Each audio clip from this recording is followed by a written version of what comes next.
Statistics passer ng LET nagtapos sa CNSC kaya pinarangalan sa sesyon ng SB.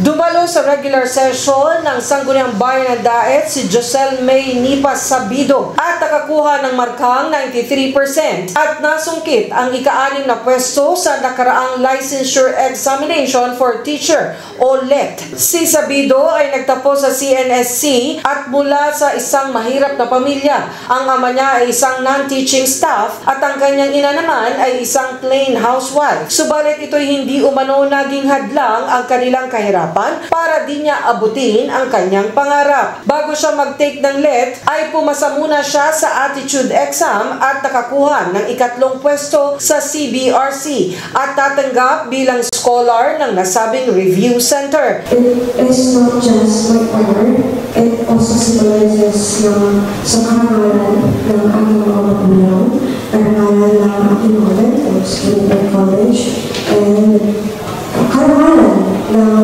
bayan ng Daet.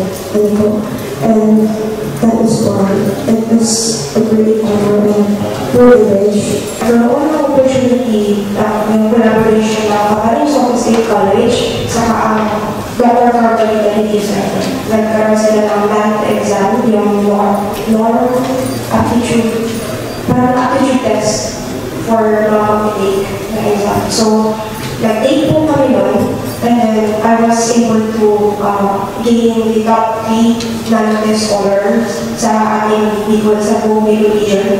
And naganap po ako ng opportunity na magkaroon ng discount for the review.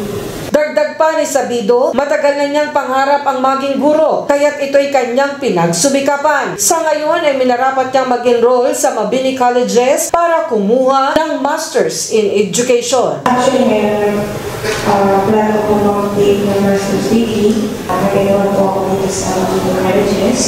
And yun, pag-pursue ko talaga yung magtuturo. Nag-prepare po ako for the ranking procedures.